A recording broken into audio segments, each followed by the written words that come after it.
শুভ সকাল সবাইকে। তোমাদেরকে আজকের পরবর্তী ক্লাসে স্বাগতম। আজকে সকালটা অনেক চমৎকার, বেশ চাঙ্গা রোদ উঠেছে। আমার চেহারায় দেখো রোদের ঝলকানি পড়েছে, রোদ আমার চেহারায় গড়াগড়ি খাচ্ছে, দেখতে পাচ্ছ নিশ্চয়ই। আজকে তোমাদেরকে আমি কিন্তু ধারাবাহিকভাবে পড়াচ্ছি তোমাদেরকে, এবং আমার পড়ানোটা অনেক গুছিয়ে হবে, বুঝতে পারছো, যেহেতু শুরু থেকে শুরু করেছি। তো গত ক্লাসে আমি তোমাদেরকে দ্বাদশ ক্লাসে আলোচনা করেছিলাম যে পরিণতি পাঠের প্রয়োজনীয়তা, কেন আমরা পরিণতি পড়ছি, বা আমাদের শিক্ষা বোর্ড আমাদেরকে কেন পরিণতি পড়ায়। তো আমি গত ক্লাসে একটা বৈশিষ্ট্য নিয়ে খুব ব্যাপক আকারে আলোচনা করেছিলাম, যে আমরা পরিণতি পড়ানোর একটা বিষয় নিয়ে, সেটা হলো যে সুশাসন। তোমাকে এই পরিণতি সাবজেক্টটা বিভিন্ন জাতীয় এবং আন্তর্জাতিক, ন্যাশনাল এবং ইন্টারন্যাশনাল অনেকগুলো সংগঠনের সাথে তোমাকে পরিচয় করে দেয়। সেই সংগঠন থেকে তুমি সুবিধা নিতে পারো এবং তুমি সুবিধা আদায় করে নিতে পারো, সাথে সাথে সেই সংগঠনের প্রতি তোমার দায় এবং দায়িত্ব থাকে, সেগুলো তোমাকে পালনে বড় একটা ভূমিকা কিন্তু পালন করে থাকে, তোমাকে পালন করতে হবে। তো আমরা কি পড়েছিলাম? আমরা প্রথমে পড়েছিলাম পরিবার নিয়ে পড়েছিলাম, যে পরিবার একটা প্রতিষ্ঠান যেটা রাষ্ট্র তোমাকে সরবরাহ করছে, এবং তুমি পরিবারে জন্মগ্রহণ করো এবং সমাজে মৃত্যুবরণ করো। তোমরা এই কথাটা একটু নোট করে নিতে পারো, অনেক সুন্দর একটা কথা বলে ফেলেছি, যে তোমরা পরিবারে জন্মগ্রহণ করো এবং সমাজে মৃত্যুবরণ করো। কারণ তুমি যখন বড় হয়ে ওঠো, তোমার যখন চোখ নাক কান সব খুলে যায়, তুমি যখন শিক্ষা পাও, তখন কিন্তু তুমি সমাজ জীবনে বিলং করো। সমাজ নিয়ে তোমাকে কী করতে হয়? বাস করতে হয়, তোমাকে রুটি রোজগার করতে হয়, তোমাকে বিয়ে শাদী সংসার খেলাধুলা যা রাজনীতি যা কিছু আছে সেটা সমাজে তোমাকে করতে হয়, এবং রাষ্ট্র সেটা সিস্টেমটাকে তোমার হাতে তুলে ধরে। তো আমরা পরিবার নিয়ে বলেছিলাম যে তুমি সকালে উঠে কীভাবে এক কাপ চা পাও, তোমার মা কেন দিয়ে যায়, বুঝতে পারছো? আবার দুপুরে বা রাতে সন্ধ্যায় ঘরে ফিরেই তুমি তোমার সামনে খাবার টেবিলে খাবার চলে আসে, কেন? এটা নিয়ে আমি কিন্তু একটা লেকচার তোমাদেরকে দিয়েছিলাম। তোমরা যারা মিস করেছো তারা নিশ্চয় এই লেকচারটা আবার তোমরা দেখে নিবা। আমার ইউটিউব চ্যানেল আছে, দেখে নেবো, অথবা যে মিস করেছো খুঁজে পাচ্ছ না আমাকে বলবা, আমি তোমাদেরকে সরবরাহ করার সর্বাত্মক চেষ্টা করব। প্রিয় শিক্ষার্থীরা, আমরা তাহলে আজকে পরিবারের বাইরে আরেকটা সংগঠন আমি তোমাদের নিয়ে কথা বলেছিলাম, সেটা কি জাতিসংঘ নিয়ে কথা বলেছিলাম। যে জাতিসংঘ একটা আন্তর্জাতিক একটা প্রতিষ্ঠান, সংঘ, নামই যেহেতু সংঘ, জাতিসংঘ। তো এই জাতিসংঘের সাথেও, জাতিসংঘ একটা ইন্টারন্যাশনাল একটা অর্গানাইজেশন, প্রতিষ্ঠান, আন্তর্জাতিক প্রতিষ্ঠান। তো এটা নিয়ে আমরা কথা বলেছিলাম। এই প্রতিষ্ঠানের সাথে আমাদের কিন্তু রাষ্ট্র একটা পরিচয় ডেভেলপ করে দেয় আমাদেরকে। দেখো, আবুল হাসানের একটা কবি, আবুল হাসানকে তোমার নিশ্চয় ছিল, আমাদের সারদর্শে অনেক বড় কবি। উনি কিন্তু জাতিসংঘের একটা লাইন লিখেছিলেন যে জাতিসংঘ আমাকে নেবে না, আমার মৃত্যু নেবে। তো এই জাতিসংঘকে তোমাকে জানতে হবে, কারণ জাতিসংঘ আমাদের অনেক অধিকার নিশ্চিত করে থাকে। জাতিসংঘ অনেকগুলো দেশ নিয়ে একটা সংগঠন। তো বাংলাদেশ একটা দেশ, বলো, বাংলাদেশ 1971 সালে দেশ হিসেবে আত্মপ্রকাশ করে। তো বাংলাদেশ একটা দেশ, তো বাংলাদেশেরও কী করে, বাংলাদেশের জনগণেরও অধিকার নিশ্চিত করে কিন্তু আমাদের জাতিসংঘ। মনে করো ভারত আমাদেরকে পানি দিচ্ছে না, আমরা কোথায় যাব? বলো তো তোমাদেরকে সময় দিচ্ছি, বলো, যে ভারত আমাদেরকে যদি পানি না দেয় আমরা কার কাছে যেতে পারি? পাকিস্তানের কাছে যাব? ভুটানের কাছে যাব? তারা কি আমাদেরকে আমাদের জন্য লড়বে ভারতের সাথে? মায়ানমারের কাছে যাব, যে মায়ানমার আমাদেরকে রোহিঙ্গা দিয়ে পাঠাচ্ছে 10 লাখ, আমাদের সেটা বোঝা হয়ে গেছে, বার্ডেন হয়ে গেছে ইতিমধ্যে। তো আমরা কার কাছে যাব? তখন কি হয়? তখন আমাদেরকে কোনো আন্তর্জাতিক সংগঠনের কাছে যেতে হয়, যেখানে যে কি পাই আমরা আমাদের দাবিগুলো বলতে পারি, আমাদের অধিকারের কথা বলতে পারি। আর সেই অধিকারগুলো শোনে কে? এই জাতিসংঘ। আমরা যদি এরকম একটা প্রতিষ্ঠানের কাছে যেতে চাই, বা এরকম একটা অথরিটির কাছে যেতে চাই, যে অথরিটি তোমার বা আমাদের কি করবে, চাওয়া পাওয়া অধিকারকে নিশ্চিত করতে পারে, তাহলে ভারত যদি আমাদের পানি না দেয়, যেরকম আমরা জানি ভারত 1974 সালে আমাদের প্রথম পানি চুক্তি হয় তারপরে ধীরে ধীরে 1992 সালে 97 সালে আস্তে আস্তে হতেই আছে, প্রত্যেকটা সময় প্রত্যেকটা সরকারের আমলে পানি চুক্তি হতেই আছে। তো পানি চুক্তি হয়, কিন্তু আমরা পানি পেয়ে থাকি বা আমরা কি পানি পাই? যখন আমাদের পানি দরকার তখন কি আমরা পানি পাচ্ছি? অথবা যখন আমাদের দরকার নেই, আমাদের ফসল কৃষকরা লাগাইছে, ধাম ধাম ধাম করে পানি এসে ভরে একদম ডুবে যাচ্ছে, ফসল নষ্ট হয়ে যাচ্ছে, যে আমরা এই কান্নাটাকে, এই কৃষকের কান্না কার কাছে নিয়ে যাই দেখাবো? চিন্তা করো, তুমি যখন সমাজ রাষ্ট্রবিজ্ঞান পড়বা, তোমাকে কিন্তু তোমার চিন্তাটা অনেক প্রস্তুত করতে হবে, বিস্তৃত করতে হবে। তুমি ইংরেজি পড়ছো না কিন্তু যে স্যার এর উপরে আগে কে আসবে পরে আসবে, মানে তোমার নাউন কোনটা কোন নাউন কোনটা, আর্টিকেল নাউনের আগে বসে না প্রোনাউনের আগে বসে, ভার্বের পরে যদি টু আসে বা ভার্বের আগে টু আসে, কী করতে হবে আমাকে? বুঝো নি? সাবজেক্টের পরে আগে ভার্ব নিয়ে আসবো নাকি অবজেক্ট নিয়ে আসবো? বুঝতে পারছো? বি ভার্বের পরে যদি ভার্ব আসে তাহলে কী করতে হবে? এরকম কিন্তু পড়াশোনা না। তো রাষ্ট্রবিজ্ঞান মানে তোমাকে রাষ্ট্র সৈনিক হচ্ছে। আমি তোমাকে রাষ্ট্রবিজ্ঞান তোমাকে পড়াচ্ছে রাষ্ট্র ব্যবস্থায়, শিক্ষা ব্যবস্থা, তাহলে তোমাকে বলতেছে তুমি রাষ্ট্রের একজন সৈনিক, তোমাকে কিন্তু রাষ্ট্রের সৈনিক হিসেবে গড়ে তোলা হচ্ছে। তো তোমার চিন্তা অবশ্যই প্রখর হতে হবে এবং চিন্তার একটা জায়গা তোমাকে করে নিতে হবে।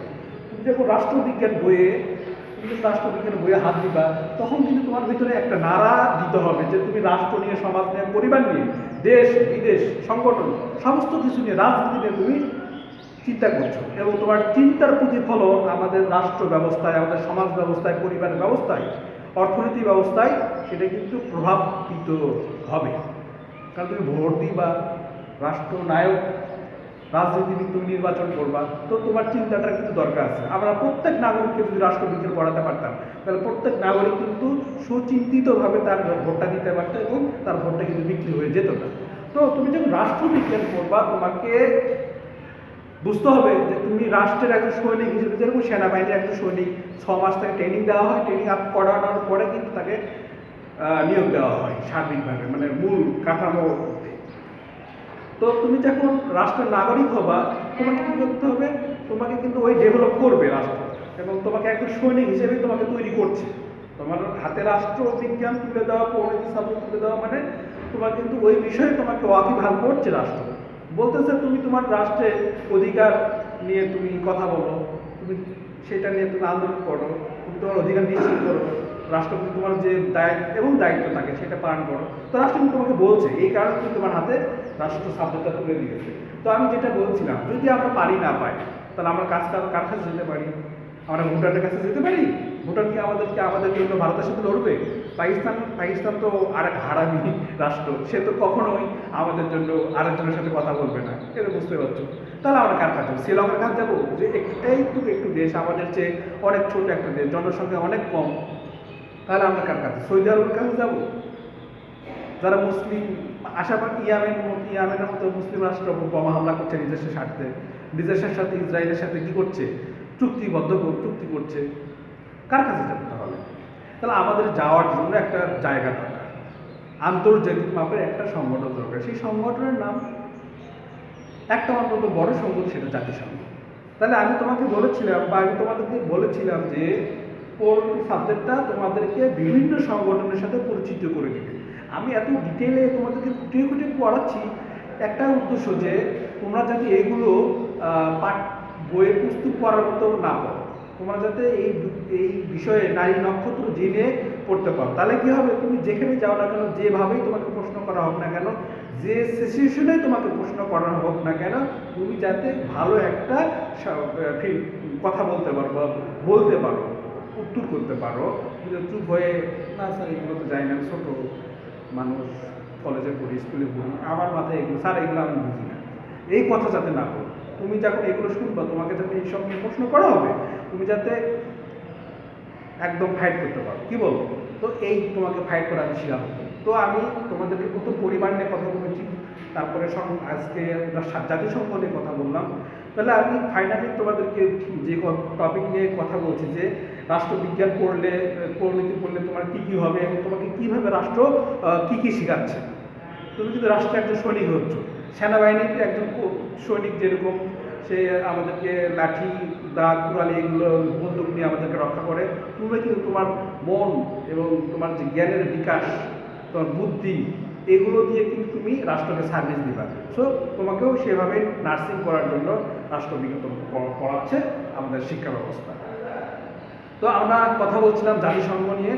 তো জাতিসংঘ নিয়ে যেহেতু আমি কথা বলছিলাম, জাতিসংঘ কী কাজটা করে সেই জায়গায় যাচ্ছি, যে আমরা যখন ভারত পানি দিচ্ছে না, যখন আমরা কোথায় যাব? আমরা শ্রীলঙ্কার কাছে যেতে পারছি না, অন্যান্য রাষ্ট্রের কাছে যেতে পারছি না। তারা নিজস্ব স্বার্থ ছাড়া আমাদের জন্য কথা বলবে না, পাল্লা আরও ভ্যাটও দিবে নিজস্ব স্বার্থ উদ্ধারের জন্য। তো আমরা তখন জাতিসংঘের কাছে যেতে পারি, জাতিসংঘের কাছে যাই বলতে পারি, দেখেন আমার প্রতিবেশী রাষ্ট্র, বন্ধু রাষ্ট্র, সে বন্ধুর কথা বলছে কিন্তু সেভাবে আচরণ করছে না, আমার কৃষক পানি পাচ্ছে না, তারা আমাকে পানি দিচ্ছে না। কিন্তু আবার দেখা যাচ্ছে যখন আমার পানির দরকার নেই, তখন তারা কী করছে? পানি ঢেলে দিচ্ছে, পানি জোয়ারে আমার আবাদ কী হয়েছে? নষ্ট হয়ে যাচ্ছে। তো এইগুলো কথা কোথায় উত্থাপিত করতে পারি আমরা? চিন্তা করো, আমরা এগুলোর কথা জাতিসংঘ দিয়ে কী করতে পারি? উত্থাপিত করতে পারি, আমাদের অধিকারের কথা বলি। তখন কী করবে? জাতিসংঘ আমাদেরকে এবং আমাদের যে প্রতিবেশী রাষ্ট্র, বন্ধু রাষ্ট্র ভারত, দুইজনকে সমন্বয়ে একটা সমাধানের চেষ্টা করবে। এই হলো জাতিসংঘ। আমি এইটা নিয়ে অনেকগুলো প্রশ্ন তোমাদেরকে করেছিলাম, বাংলাদেশ কবে নাগাদ জাতিসংঘের কী হয়েছিল সদস্য পদ লাভ করে।